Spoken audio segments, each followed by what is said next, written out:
Bonjour à tous et à toutes, ici Darky pour la présentation des cadeaux des magazines numéro 7 et 10. Car comme je l'ai précisé, mon propriétaire n'a pas pu se procurer le numéro 9. Ça tombe bien, le décor derrière moi est tombé. Et pourquoi j'ai dit que ça tombait bien?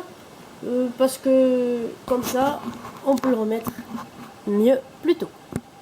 Quoi qu'il en soit, on va parler maintenant des figurines des magazines numéro 7, pour commencer, et numéro 10. Pour le numéro 7, nous avions donc un Zane, un peu comme le J du magazine précédent, avec le corps et les jambes de sa tenue du combat final de la vague 2 2014 Ninjago Rebooted ou Rebooted, comme je pense que c'est plutôt Rebooted. Ouais. Bref, donc de la vague de 2014 Ninjago Rebooted, le combat final avec la figurine exclusive d'Overlord, du moins exclusive jusqu'à maintenant. Une cagoule blanche identique au Zane du Airjitsu que mon propriétaire possède déjà. Les armes pour Zane sont un katana noir.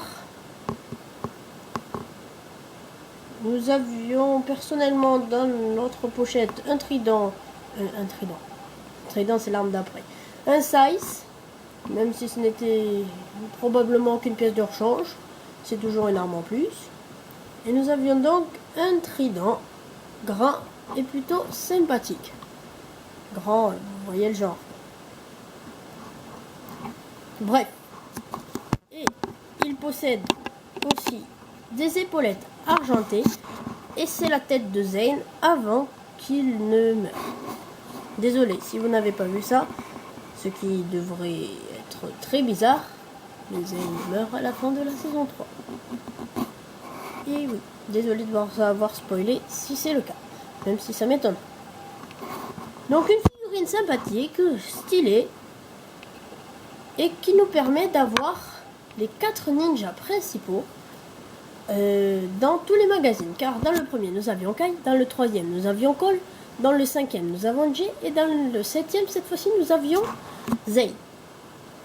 On s'attendait donc à ce que maintenant arrive Lloyd.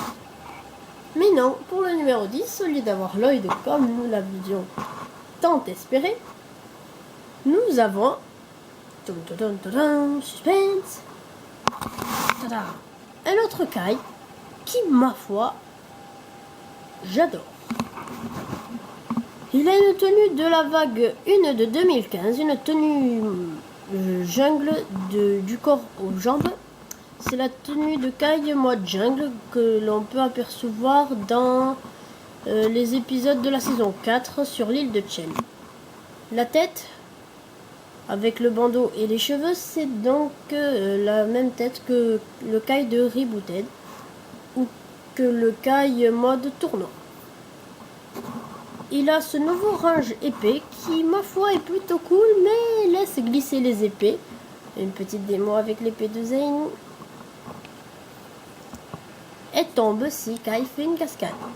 Ce qui est largement embêtant, sachant que les ninjas font beaucoup de cascades. Oups, les armes pour Kai, c'est donc un katana gris. Mais attendez, on a oublié de changer le décor. Mais tiens, faisons-le vite fait. Et par contre, ne nous attardons pas. Et oui, ce côté ne changera pas, car nous n'avions pas de petits trucs en papier en plus. Donc, on se décale un petit peu. On me décale à moi violemment encore. Oh, c'est bon. Wow, si vous avez entendu un gros claquement de porte, ne vous inquiétez pas, on n'est pas en train de séquestrer quelqu'un. Je crois. Je suis pas sûr ce que ça veut dire séquestrer, mais bon. Vous me le direz dans les commentaires. Et oui, grâce à ce magazine, nous entrons un petit peu dans l'ère des pirates. Mais tout reste dans l'ère fantôme, sauf la figurine de Kai qui possède donc un sabre de pirate. Et une super arme qu'il s'agit d'un lance-grappin avec une longue chaîne qui nous permet de tenir Kai. Mais si vous doublez la chaîne d'une autre longue chaîne, c'est encore mieux. Bref, nous avons donc un Kai plutôt stylé, même vraiment stylé, avec toutes ses armes dans le dos, son grappin à la main, prêt pour le combat, et qui ne demande qu'à fracasser les méchants. Et qui veut toujours prouver qu'il a plus grand potentiel de tous les autres ninjas, car c'est dans son caractère être le meilleur. Si vous voyez les doigts de mon propriétaire, j'en suis désolé, mais nous essayons de vous montrer la classe attitude de Kai. Je sais, c'est mon avis là-bas. Donc voilà, un Kai armé et prêt au combat. Nous allons donc le décaler. Faire un court récapitulatif, car ça fait déjà un petit moment qu'on tourne. Nous avons donc un J avec ses armes. Le décor se casse encore la pipe. Au pire, on s'en moque.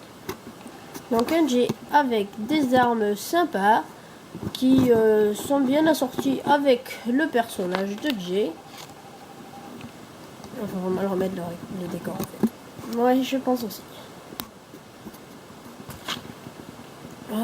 J'ai tellement jamais pu lire. Bref, un J plutôt sympa, mais qui est basique et qui nous permet d'avoir un autre ninja en plus. Un premier fantôme dans les magazines et un dernier, peut-être. Ça dépend de si on nous en remet un. Qui était Ming, une figurine plutôt dure à choper, mais bon, qui était plutôt sympathique. On va accélérer le rythme, j'en suis désolé, car un problème de batterie va sinon couper notre petite vidéo. Même si c'est vrai que c'est notre faute si on parle trop, parce qu'à la base elle était chargée à bloc. Mais à faute de les refaire les vidéos à cause d'une petite sœur embêtante qui crie et un petit garçon qui crie avec elle, ne vous faites pas d'histoire par rapport à ça. Mais bon, bref. Voici les cadeaux des magazines que nous vous avons présentés.